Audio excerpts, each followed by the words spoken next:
This is like the third time I've tried to make a video about the Project Q, and I think I realized what my problem is. I am so confused as to why Sony's actually making this thing. I understand they want to sell something, but they already solved this problem. They've solved this problem multiple times. You can play remote play on your phone with the Backbone 1. You could use remote play on your phone with a PlayStation 5 controller, or you can connect your PS5 controller to your computer, your laptop, play remote play that way. Or if you have another TV in your house that has your PS4 on it, you can use remote play from your PS4 to play your PS5 games. I'm not making this video to come down on what Sony's trying to do. I mean, more power to them for making a device that they think they should make. I'm just trying to figure out what its purpose is, since they've already solved the problem that the Project Q is looking to solve. Project Q, if you don't know, is a Wi-Fi only remote play handheld that lets you play remote play to your PS5 from anywhere in your house or on a Wi-Fi network connecting over the internet to your PS5, which has to be on the internet as well. I guess we could start by talking about some of the things that it does that the current options don't do, although this is sort of a stretch. One of the major selling points of this device is that you're gonna have haptic feedback and adaptive triggers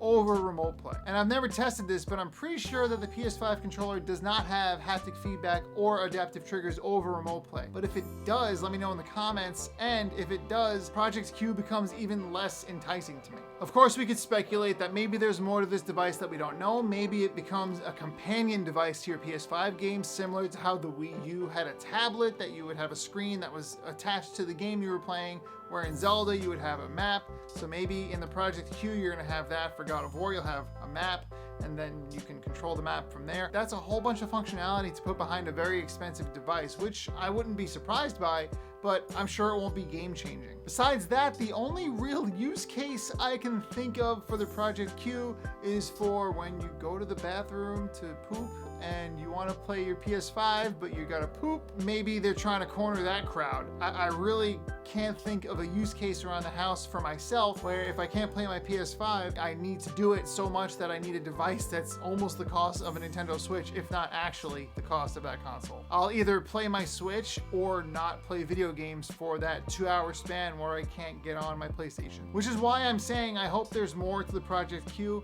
If there isn't, and if this is the only way that you want to interface with remote play, that makes sense to me. But if you want an option for traveling with remote play, there's already so many good ones in existence. And like I keep saying, the Backbone one's decent. The only thing I would say that the Project Q is going to have over the Backbone one is the ergonomics. But that is it. I don't really care much about adaptive triggers. Haptic feedback's fine. But if we're talking about price differences, there's a $100 price difference between this and the potential price of the Project Q. It could be $200. And then if you're talking about a PS5 controller, that's around 70 bucks. And then if you look at the Project Q, that could go up to $300. And if you just need something to play remote play on a weekend trip, you have time in front of your laptop, you just connect it and you play. And hopefully your network holds up. That's the other part. If your network connections aren't solid, then remote play, no matter what device you're using, whether it's your beefed up phone or your Project Q or your PlayStation 5, doesn't matter, because then remote play is gonna lag and you're not gonna have fun. You're gonna give up on it anyway. Again, I'm not trying to be super negative here. I'm just trying to figure out what the angle is, because right now it just seems pretty anti-consumer. And again, if they want to sell a device, more power to them. I just don't know if they've already saturated the market with their own device that they've officially licensed, or other options that are very easy to access. I just had to get these thoughts out of my head. It's been bugging me. I've made 3 versions of this video, but this is the one that I think makes the most sense, so I'm excited to publish it and see what you think. I want to know what you feel about this. Are you excited about Project Q? Are you also confused by it?